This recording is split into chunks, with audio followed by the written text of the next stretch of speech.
Beri kesempatan anak bergaul dengan temannya yang sedang memiliki hobi tertentu. Suka main bola, biarkan dia main bola. Ya kan? Jangan terbiasa di Android, apalagi anak-anak sekarang main Android. Sudah dibiasakan main Android dari dia bayi. Kenapa? Karena biar lalai, maknya lagi masak, bundanya lagi nyuci dan sebagainya, biar dia lalai kasih HP. Begitu si anak terpengaruh dengan HP, baru jadi masalah. Nah, kelas parenting khusus gadget ada juga saya sampaikan, Pak, gimana mengantisipasi anak yang kecanduan HP? Saya bilang, sejak kapan dikasih HP? Sejak bayi. Itu kesalahan orang tua. Nah, kasihan Pak. Kawan-kawannya udah pakai HP, dia nggak pakai HP, kasihan. Belilah HP, akhirnya kecanduan. Boleh dibelikan HP dengan catatan semua aplikasi yang ada itu terkunci. Nah, itu ada khusus orang tua bisa mendownload itu sehingga si anak tidak mendownload sembarangan. Udah. Pak, gimana caranya? Kalau dulu mungkin dicat hitam, ya kan? Dicat hitam ininya, biar nanti begitu dia bangun kasih nampak di cermin. Ah, tuh lihat matanya hitam. Gara-gara suka main HP. Itu udah gak berlaku, udah tahu anak-anak kayak gitu. Sekarang ada cara baru. Nah, bagi ayah bunda yang terlanjur anaknya kecanduan HP, boleh pakai cara yang saya berikan hari ini. Kan di HP itu kan pasti ada apa istilahnya, nomor kontak. Nah, masukkan nomor kontak ayah bunda di HP itu, kemudian ganti profil ayah bunda dengan profil hantu. Jadi begitu dia main telepon akan keluar apa? Setiap kali dia main telepon, sehingga dia apa? Ketakutan dengan benda itu. Itu sudah manjur, udah beberapa kali saya sampaikan itu. Betul Pak, mantap Pak. Tapi besok minta lagi. Cuman sekarang anak-anak sekarang kan nih, dihapus nanti masukin lagi, dihapus masukin lagi, karena sudah terlanjur. Saya yakin orang tua mana yang tidak sayang melihat anaknya ketika melihat anak tetangga main HP, anak kita nggak main HP. Duh, kasihan. Beli HP, harga HP Android sekarang kan berapa ya? 1 juta udah bisa dapat berapa GB itu, ya kan? Kapasitas berapa GB. Nah, itu dia. Jadi biarkan si anak bergaul dengan temannya. Nah, kalau perlu cari tahu, berdekat juga dengan keluarga temannya, mama temannya dan sebagainya, sehingga kalau terjadi apa-apa bisa kita komunikasikan dengan orang tua tersebut. Lanjut, dukung anak ikut dalam kompetisi, ikut aja. Masalah menang nggak menang itu belakangan. Nah, apalagi anak perempuan itu kenal kosmetik, kenal tata rias, itu siapa yang kenalkan? Bundanya. Kapan? Karnaval 17 Agustus. Kapan? Wisuda SD. Masih SD sudah pakai yang minor. Kasihan Pak, gak didanda. Karena kepuasan seorang bunda itu adalah mendandani putri tercintanya. Dikepang lagi rambutnya, ya kan? Kenapa? Karena mamanya dulu nggak bisa dikepang rambutnya, kan hancur kayak jejak gitu, ya kan? Anaknya korban kepang, beli cap, macam-macam. Siapa ngajarin? Bundanya. Tapi Pak, kalau nggak didandanin kasih, boleh, tapi jangan berlebihan. Kadang-kadang kemarin ada yang nyari untuk 17 Agustus tuh, ada yang cari bulu mata anti badai, Masya Allah. Nggak kalah hari ini. Ya kan, banyak yang modal gitu. Walaupun TK lo posisinya bawa bendera, cuma naik di atas mobil, dada-dada, tapi sudah didandan hebat sama mamanya, luar biasa. Oke. Tamparan buat kita bersama. Yang kedua, mendidik dengan tegas. Iya, iya, tidak, tidak. Gak ada kasihan-kasihan. Kalau ada aturan itu harus dijalankan. Nah, harus kerjasama antara ayah bunda. Jangan bunda kasih aturan, ayahnya tidak mengikuti peraturan itu. Nah, sama aja. Nah, kalau kita bicara psikologi perkembangan, ada attachment behavior namanya. Attachment behavior itu adalah perilaku kelekatan. Anak laki-laki cenderung lekat sama ibunya, dan anak perempuan cenderung lekat sama ayahnya. Makanya ketika kasih peraturan, itu dua-duanya harus setuju. Dan jangan ketika bunda marahin anaknya, ayah ikutan marah, kasihan beban mental. Nah, jadi apalagi ada anak sulung punya adik, ya kan? Tentunya bundanya lebih banyak aktivitas dengan adiknya, makanya di sanalah peran ayah masuk. Nah, itu bagaimana kerjasama antara ayah dan bunda. Masa buatnya sama-sama tanggung jawabnya sendiri-sendiri kan nggak mungkin, ya dong, sama-sama. Ya tapi kan ayah tugasnya cari rezeki, betul, nggak ada salah. Tapi kesempatan bermain di rumah juga harus dimiliki oleh ayah. Kenapa? Apalagi anak perempuan. Jangan sampai si anak perempuan kurang perhatian dari ayahnya, dia akan mencari perhatian cowok lain di luar rumah. Jarang ditidurkan di paha ayahnya, dia akan tidur di paha laki-laki lain yang belum tentu jadi suaminya. Itu dia.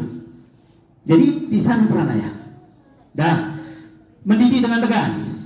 Kalau iya ya iya. Tegas itu saat orang tua menerapkan aturan dengan penuh kesabaran tanpa paksaan. Saat orang tua menegakkan aturan dengan ucapan intonasi datar tanpa teriakan. Dah. Saat orang tua menanamkan aturan dengan kalimat santun tanpa cacian.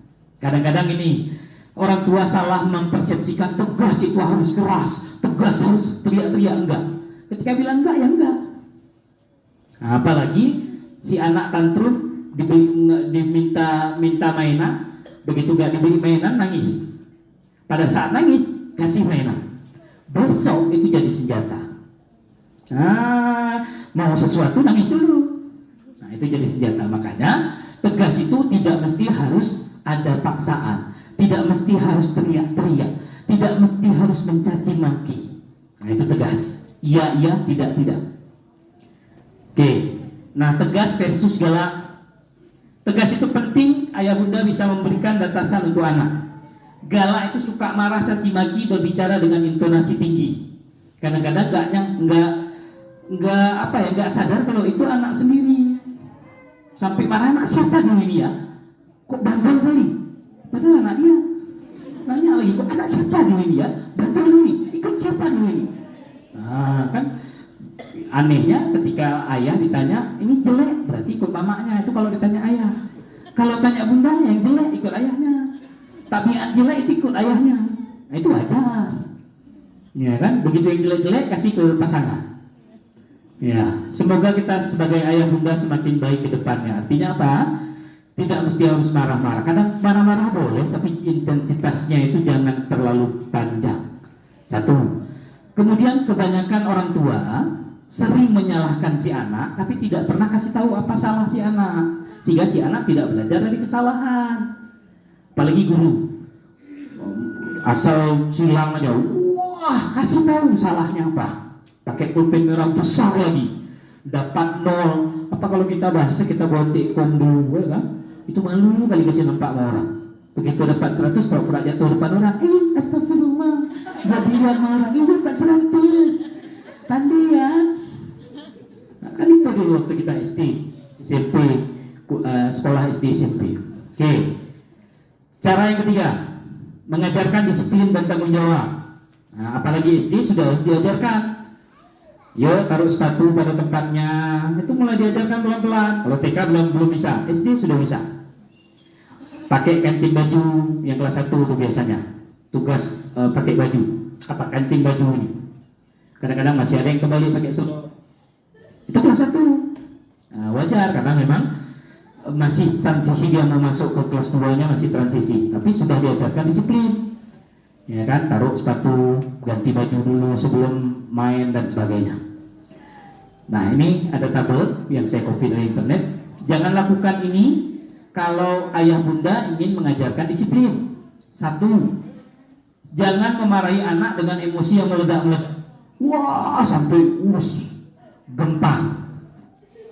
Pak, tapi kan kesabaran ada batasnya. Betul. Justru dengan anak tantrum diuji kesabaran kita mau naik kelas. Itu dia. Berbicara atau menjelaskan terlalu banyak, si anak bingung, ya kan?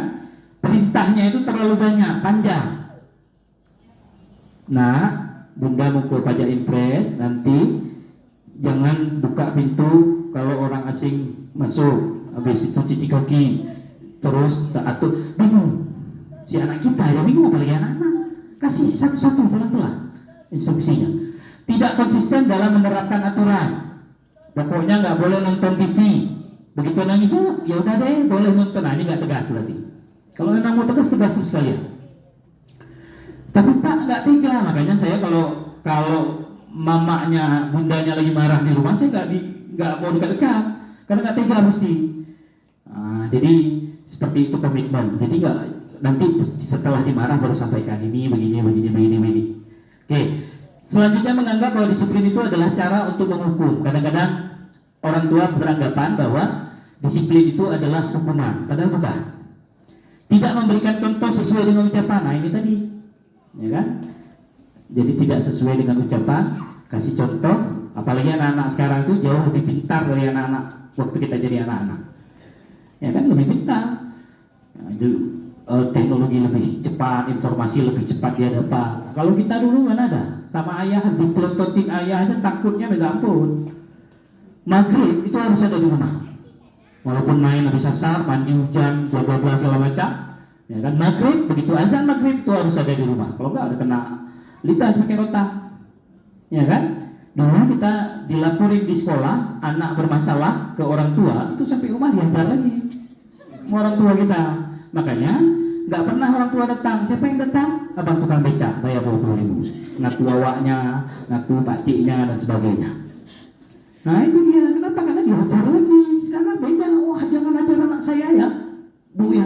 Ini melanggar hak azazi anak. Oh, nggak, kasihan. Makanya tunggulah si anak sekarang udah SMP, SMA, udah begal dan sebagainya. Nah, jadi bukan nggak boleh, cuman tetap harus disampaikan. Nah, kemudian memberi ancaman kosong. Awas ya, kalau enggak ini, nah, ternyata dia tunggu. Nggak ada. Besok dia lakukan lagi. Nah, jangan pakai ancaman kosong. Kalaupun ada ancaman, boleh diancam tapi lakukan, tapi jangan sering. Kemudian menggunakan teknik disiplin yang sama pada setiap anak. Jadi jangan beda-bedakan. Sama ya. Nggak boleh beda-bedakan. Kakak harus begini enggak. Jadi harus sama untuk menegakkan disiplin. Nah, yang keempat ini. Yang keempat, pahami anak secara menyeluruh. Nah, ini menjadi pelajaran berharga buat saya pribadi, terutama, dan buat ayah bunda tentunya. Ada 13 permintaan anak yang mungkin tidak pernah mereka ucapkan. Oke, apa saja? 1. Jangan marahi aku di depan orang banyak. Habis jemput pulang sekolah, nggak mau naik terus cepat, naik terus. Dilihat sama kawan-kawannya dia dimarahi, betapa jatuh marwah si anak. Di depan khalayak ramai lagi beli baju lebaran dan sebagainya, dimarahi. Jangan itu, nggak bagus itu. Akhirnya apa? Dia lihat kiri kanan, masih. Coba kalau kita dimarahi di depan orang banyak, bagaimana rasanya? Nah, ini 1, jangan pernah marahi aku di depan orang banyak. Kenapa? Karena dia malu. Dia juga manusia, dikasih perasaan sama Allah. Kalau itu terjadi pada kita, bagaimana rasanya? Pak, kalau sudah terlanjur, ya sudah. Ke depan jadi pelajaran berharga buat kita bersama. Jangan marahi anak di depan orang banyak. Yang kedua permintaannya, biarlah aku mencoba, beritahu aku dengan lembut jika aku salah. Kasih dia kesempatan untuk mencoba. Cuci tangan sendiri, ya kan? Ya, tapi tetap dalam pengawasan orang tua. Jangan cuci tangan sendiri, airnya nanti lupa tutup, penuh, banjir rumah-rumah. Nah, jadi kasih dia kesempatan. Nyapu walaupun dia nggak bersih, dia model anak-anak nyapu kan dia belum kuat pegangannya, pasti dia sorot, set. Kalau kita kan, nah nyapunya kan begini, berayun. Gak apa-apa, biar kasih kesempatan. Terus diajarkan, kalau mau seperti ini lebih kuat. Tapi ibu-ibu pernah nggak melihat diri sendiri pada saat nyapu? Itu satu tangannya nyapu, satu tangannya lagi di sini. Kenapa ya? Kenapa nggak di sini atau di mana gitu kan? Masak gitu juga. Tangannya mesti, ya kan? Nah, kalau dua-duaan masak kan susah. Nah, 1, walaupun masakannya hancur, tetap masak juga. Yang hobi masak. Biarlah aku mencoba, beritahu aku dengan lembut jika aku salah. Yang nomor 2. Nomor 3. Aku ingin jadi diri sendiri, maka hargailah aku. Nah, ini kadang-kadang overprotective anak orang tua, terlalu takut, mau nyebrang aja atau suruh beli ke warung, takut anaknya kenapa-napa, biar aja. Asal diajarkan nanti jalannya pinggir ya, kalau ada kendaraan di pinggir. Nah, biar dia belajar mandiri. Ini kadang-kadang ke depan rumah aja bingung dia capek untuk beli sesuatu. Ingat dulu waktu kita disuruh beli sama orang tua, mama terutama. Nah, untuk blosasa. Yalah. Di tengah jalan. Tadi mama suruh beli apa ya? Sasa apa ya? Ajinomoto itu merah. Balik lagi. Masih ingat nggak dulu kita disuruh belanja sama mama dulu? Iya kan, berharap apa? Duit lebih. Iya dong. Kalau duit lebih jadi uang jajan ya kan? Nah, jadi disuruh mama sampai tengah jalan lupa. Apa tadi mama suruh ya? Apalagi orang Aceh. Itu orang Aceh tok. Saya orang Aceh. Kenapa saya tahu? Karena nenek saya nggak bisa bedain mana hijau mana biru. Ya kan? Coplok kakak ikut warna hijau. Carilah saya. Hana nih, nyanyinya, Hana nih, nyapu, yang biru sama sih. Udahlah, nggak tahu mana itu biru. Orang itu. Oke, lanjut kita. Nomor 4. Cobalah mengerti aku dan cara belajarku. Hati-hati, jangan pernah mendidik anak karena didiklah anak sesuai zamannya. Dulu zaman kita kalau nggak belajar dipukul pakai rotan sama ayah kita. Kalau ngomong kasar dicabai mulutnya sama mama kita. Sekarang nggak zaman. Kenapa beda zamannya? Anak-anak sekarang tuh jauh lebih kritis daripada kita waktu anak-anak. Makanya cobalah mengerti cara belajarku. Dulu waktu kita jadi anak-anak, kita percaya penuh apa yang dikatakan guru.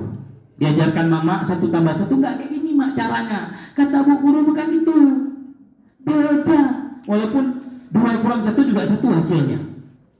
Nah, tapi dia lebih percaya gurunya. Makanya anak-anak sekarang itu lebih kreatif cara belajarnya. Apalagi sekarang pengaruh AI, artificial intelligence itu sudah merambah ke dunia Android kita. Mana bukti AI ada? Pada saat kita buka satu tayangan di IG, misalnya buka tentang parenting, buka masalah parenting. Besok kita nggak buka itu lagi, lusa itu akan muncul lagi parenting, informasi tentang parenting. Siapa yang ngatur? Mesin yang ngatur. Itulah sekarang AI namanya, artificial intelligence, kecerdasan buatan. Artinya wajah kita bisa dikopi, suara kita bisa dikopi dan persis sama, dan sebagainya. Jadi banyak dilakukan sekarang AI itu. Oke, nomor 5. Jangan bandingkan aku dengan kakak atau adik bahkan orang lain. Nah, apalagi ibu guru lihat kelas 4A, 4B kok ribut kali, 4A nggak ribut. Ya udah, siapa suruh ngajar sini, kata anaknya. Kami nggak minta itu ngajar sini. Siapa suruh banding-bandingkan? Nah, itu dia. Apalagi orang tua itu lihat kakak begini betul. Tujuan orang tua saya paham betul. Tujuannya adalah biar jadi contoh, biar lebih baik. Tapi anak tidak mau dibanding-bandingkan. Karena beda, anak sulung, anak tengah, anak bungsu itu beda karakter. Anak sulung, karakter utamanya adalah ngon ujung, betul. Kenapa ngon ujung? Karena dia nggak ada yang dia contoh. Ketawa. Apa sih ketawa? Apa? Lah aku ikut ketawa. Lelet, lambat, betul. Karena nggak ada yang dia contoh. Anak kedua itu seolah-olah dalam tanda kutip seperti anak yang tidak diharapkan. Kenapa? Karena nggak jadi prioritas dia. Anak tengah, tapi paling sayang keluarga itu anak tengah. Anak bungsu lain lagi manjanya, ya kan, apa-apa ngalah sama adik, rebutan mainan udah ngalah sama adik, akhirnya dia besar kepala, akhirnya manja. Itu kalau kita bicara kategori anak. Makanya masing-masing anak punya karakteristik. Berbeda dia karakteristiknya. Jadi jangan bandingkan. Syukur-syukur dia nggak dia lontarkan kalimat siapa suruh melahirkan aku, Bunda? Aku tidak minta untuk dilahirkan ke muka bumi ini. Masya Allah, tamparan. Itu tamparan buat Bunda. Makanya jangan banding-bandingkan anak. Setiap anak punya karakteristik unik. Dan karakter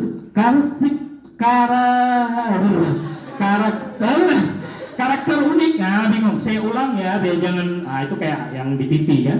Karakter unik. Nah, karakter unik yang dimiliki oleh si anak itu perlu ayah bunda paham. Nah, makanya semakin banyak belajar, semakin banyak tahu. Oh, anak sulung gini, anak bungsu gini, anak tengah gini. Belum lagi kepribadian anak bisa dilihat dari golongan darah. Bahkan ada sekarang yang apa namanya itu, tes sidik jari itu loh. Tes sidik apa, Stephen atau apalah namanya itu.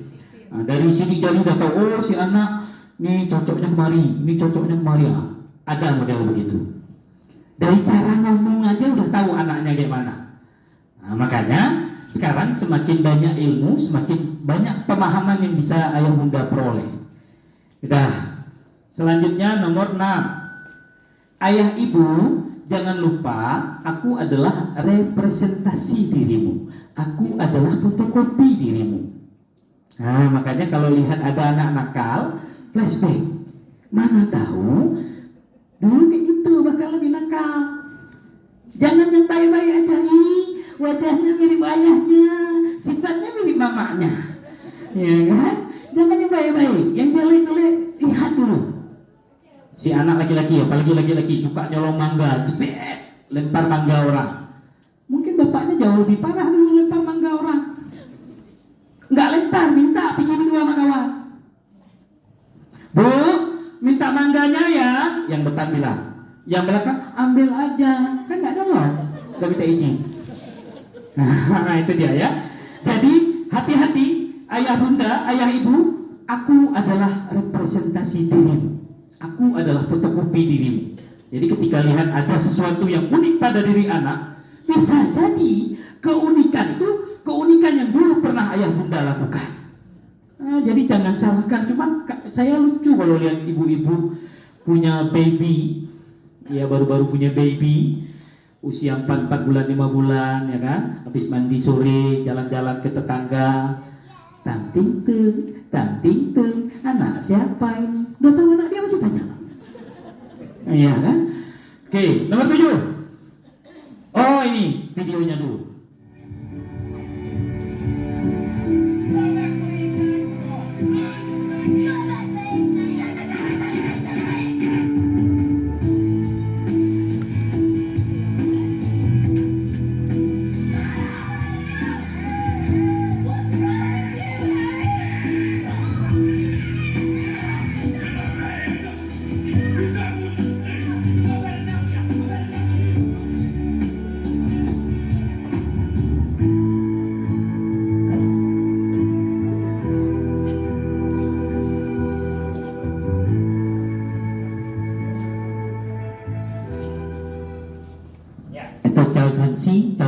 Jadi apa yang dia lihat dia akan kerjakan. Jadi makanya tadi aku adalah representasi dirimu. Nomor 6. Selanjutnya nomor 7. Nah, kian hari umurku kian bertambah, maka jangan anggap aku anak kecil. Apalagi ayah bunda yang punya putra putri di usia kelas 6 SD, kelas usia berapa tuh biasanya 10-11 tahun. Itu sudah masuk masa transisi. Masa transisi ke masa remaja, sehingga dia kebingungan mencari jati diri di sana. Masa-masa remaja, masa-masa kebingungan, masa-masa mencari jati diri, ya kan? Ikutlah mama ke pasar. Kakak kan udah gede, ngapain ikut mama ke pasar? Oke. Pikirannya menangkap bahwa dia sudah gede. Besok dia minta izin, Ma, ini ada tugas kelompok mak dari sekolah, suruh nginap tempat rumah kawan. Boleh mak? Kakak kan masih kecil, ngapain nginap di rumah kawan? Nanti kalau terjadi apa-apa kayak mana? Tadi bilang gak bisa, sekarang masih kecil. Sehingga si anak bingung mencari jati diri. Itu masa remaja. Ada namanya masa pubertas, prapubertas dan sebagainya. Ada itu. Nah, jadi jangan sampai salah mencari informasi. Jangan membuatku bingung, maka tegaslah padaku. Maka tegaslah padaku. Kalau iya, iya, enggak. Aduh, kasihan. Nah, jadi kadang-kadang kasihan orang tua inilah buat si anak jadi harus tegas. Apa yang harus dilakukan, apa yang harus dikerjakan, itu harus tegas. Kemudian nomor 9, jangan ungkit-ungkit kesalahanku. Nah, ini kesalahan 2 hari yang lalu masih diingat sampai sekarang. Iya kan? Oh, usah, karena yang lalu biarlah berlalu. Kadang-kadang anak nggak sanggup dengar salahnya diulang-ulang. Cukup kemarin sudah minta maaf, selesai. Ini diulang-ulang, wah, kasihan. Secara psikologis bebannya tertimpa dengan kesalahan yang diungkit-ungkit tadi, jadi nggak mau lakukan lagi akhirnya. Betul, tujuan ayah bunda untuk menjadi pelajaran supaya tidak mengulangi kesalahan yang sama, betul. Tapi ketika itu diulang-ulang, itu akan tertanam di pikiran bawah sadarnya dia. Nah, ini dia. Jadi kasihan si anak. Oke, nomor 10. Jangan memarahiku dengan hal-hal buruk. Bukankah perkataanmu adalah doa bagiku? Saya teringat, saya baca profil imam besar Masjid Madinah ketika diwawancarai seorang wartawan. Assalamualaikum, Imam, Pak Imam. Waalaikumsalam. Apakah Anda punya cita-cita masih kecil jadi imam? Enggak. Lantas kenapa Anda jadi imam? Mungkin, nah, kata dia, mungkin karena dulu waktu kecil saya nakal, orang tuaku selalu mendoakanku untuk jadi imam. Sana pergi imam, nakal kali imam, jadi imam. Akhirnya apa? Terus tersimpan dan doa itu dikabulkan oleh Allah. Akhirnya jadi imam. Nah, kami coba pernah tes, ya kan? Kalau mamanya pengen anaknya jadi guru, kalau saya pengen anak saya jadi trainer kayak ayahnya. Ya udah begitu marah, sama trainer. Oh, dia sampai bingung. Tanya sama mamanya, Ma, dia sampai tanya. Kadang-kadang marah, mama gitu kan, guru ya, karena mama guru ya, jadi akhirnya bisa jadi mudah-mudahan apa itu terus didoakan, akhirnya mudah-mudahan jadi seperti apa yang didoakan, gitu dia.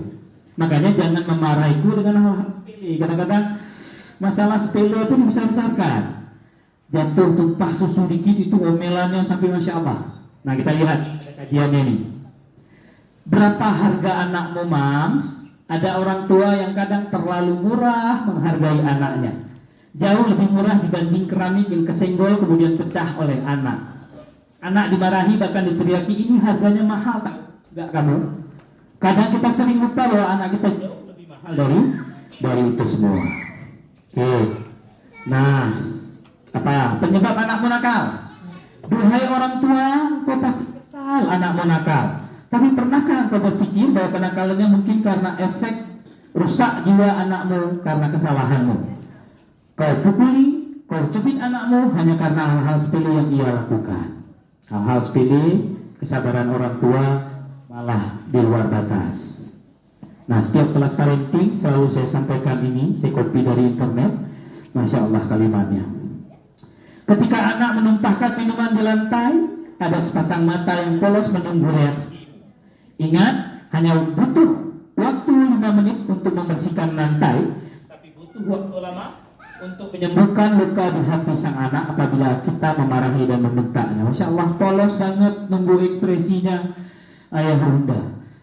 Aduh, tamparan hebat nih buat saya. Ya kan, artinya lihat kepolosan matanya. Begitu dibentak, butuh waktu lama untuk mengobati sakit hatinya. Tapi nggak lama untuk membersihkan susu ini, 5 menit selesai. Tapi kadang-kadang itulah ujian, ya kan? Oke, lanjut kita. Nomor 11, aku adalah ladang pahala bagimu. Ingat, ada 3 doa yang tidak akan ada hijabnya. Apa? Doa orang tua pada anaknya, doa guru pada muridnya. Itu nggak ada batas, langsung tebus, ya kan? Jadi ladang pahala, sehingga apa? Makin banyak anak, maka harusnya makin banyak pahala. Kalau orang Jawa bilang, karakter orang Jawa bilang banyak anak banyak rezeki. Bisa jadi, karena setiap anak bawa rezeki masing-masing. Nah, ini ladang pahala, ya kan? Nah, kadang-kadang orang tua ketemu sama orang yang lain bangga-banggain anaknya. Wih, anak saya kelas 4 SD sudah hafal Al-Baqarah, ya kan? Oh, saya kelas 4 SD udah hafal Ali Imran. Oh, saya apalagi kelas 4 SD anak saya nggak bisa apa-apa. Ya, biasanya nggak ngomong kalau nggak bisa apa-apa mah, ya kan? Aku adalah ladang pahala bagimu 11. Nanti kalau mau materinya boleh langsung ada di HP saya kirim hari ini juga. Nggak perlu pakai flash disk, langsung kirim ke WA-nya. Ada yang bentuk PDF, cuman berapa MB kecil, 4 MB. Kemudian ada bentuk lengkap, ada videonya di dalam, itu 40 MB. Mau yang mana? Suka hati, mau dua-duanya juga boleh. Nah, ini dia, jangan melarangku hanya dengan kata jangan. Berilah penjelasan agar aku mengerti. Kenapa? Karena pikiran bawah sadar manusia itu tidak mengenal kata larangan. Yang disimpan adalah kata setelah larangan itu. Jangan ribut. Jangannya hilang. Tinggal ributnya. Makanya berhentinya cuma 5 menit paling dia. Guru apa lagi? Dum. Darat. 5 menit dah ribut lagi. Ya, jadi boleh pakai kata jangan, tapi tambahi jangan ribut nanti mengganggu temannya, boleh. Jangan naik, itu nggak kenal dia kata larangan. Makanya kenapa manusia semakin dilarang semakin dikerjakan, itulah manusia. Semakin dilarang semakin dikerjakan. Kalau nggak kita nggak ada di muka bumi ini. Apa kata Allah? Jangan kau sentuh pohon ini, Adam. Kalau kau sentuh, ingat, disentuh. Ada kita di sini. Sebenarnya itu hanya skenario Allah saja untuk menunjukkan bahwa betapa maha kuasanya Allah. Iya kan? Kan dalam Al-Quran di surah Al-Baqarah dibilang jangan sentuh pohon ini. Kamu suka hati mau lakukan apa aja di sini, Adam, terserah. Tapi jangan sentuh yang satu ini. Semakin dilarang semakin sentuh, makan dijeblek. Akhirnya diusir dari surga. Jadi kita, ya kan? Jadi itu sebenarnya skenario Allah. Nah, jadi jangan melarangku dengan kata jangan. Boleh pakai kata jangan, tapi ada penjelasan. Jangan ribut nanti mengganggu, atau jangan naik nanti apa? Ada penjelasan. Boleh. Kenapa? Karena manusia semakin dilarang semakin dikerjakan. Nah, makanya bagi yang anaknya tidak mau mandi, larang aja. Tapi taruhan dulu. Saya pernah lakukan itu. Nah, jangan mandi ya, taruhan dulu. Kita cabut, nanti mandi dulu. Nah, jangan mandi ya, taruh aja ando situ. Tidak mandi, kok udah mandi? Nggak tahu bilang lagi dia. Semakin dilarang, semakin dikerjakan. Seperti video berikut ini.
ada beberapa afirmatif namanya, kalimat-kalimat pengganti kata jangan. Kita lihat, yuk. Yang pertama, jangan lari, ganti dengan jalan aja ya, kan sama. Jangan lempar, mainannya ditaruh di bawah aja ya. Jangan pukul teman, temannya disayang ya. Jangan teriak-teriak, coba ngomongnya yang pelan. Jangan berantem, yuk main bareng-bareng. Jangan rusak mainan. Begini loh cara mainin yang benar atau mainnya yang benar. Jangan merengek, ayo bicaranya yang jelas. Jangan mainin HP bunda. Bunda pinjam HP-nya ya, adik main ini aja. Nah, ini banyak kalimat-kalimat afirmatif namanya untuk mengganti kata jangan. Boleh. Nah, ini juga saya copy dari internet. Jadi 90% bahannya saya copy dari internet. Oke, lanjut. Ada nomor 13 yang terakhir. 13 permintaan anak, ini yang nomor terakhir. Cintai aku sepenuh hatimu. Nah, jadi jangan nanti kadang-kadang yang satu dibeliin, yang satu lagi tidak, dan sebagainya. Pak, kayak mana? Kami kan termasuk golongan elit, ekonomi sulit. Boleh, tapi kasih pemahaman. Kakak, ini hari ini beli itu adik dulu ya, ke depan kakak dibeliin juga. Apalagi pas hari raya, itu udah bingung para emak-emak. Ya kan, para bunda itu udah bingung, anak ada 3. Semuanya harus beli, apalagi pakai baju couple yang sama jahitnya. Itu jahitnya itu udah sebelum puasa udah jahit, karena biar dipakai di hari raya, kan gitu dia. Karena penjahit biasanya di puasa itu laris manis. Ya kan? Jadi cintai aku sepenuh hati. Oke? Baik, ditutup dengan movie kali ini. แล้วฉันจะเป็นแม่ที่ดีได้ยังไง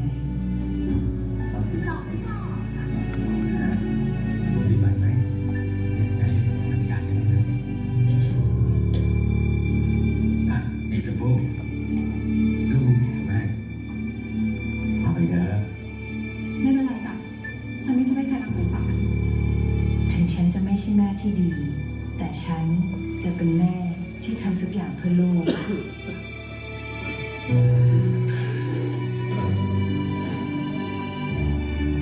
มาเก็บค่าเช่าทุกวันจะไม่เห็นหัวเลยมันไปอยู่ที่ไหนเงินไหนให้มันตรงเวลาหน่อยถ้าไม่มีเลยย้ายออกไปเลย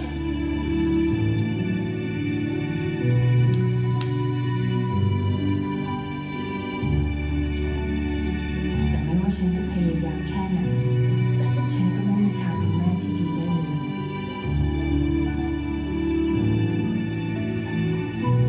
ใช่ซื้อน้ำมันขวดหนึ่งจ้า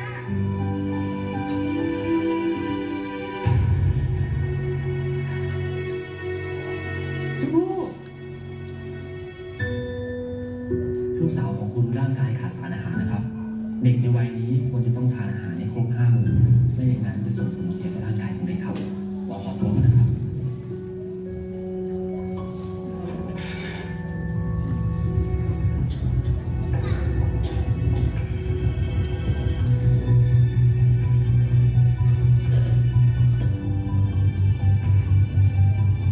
แต่แม่คนนี้ทำได้ทุกอย่างเพื่อลูก เป็นมา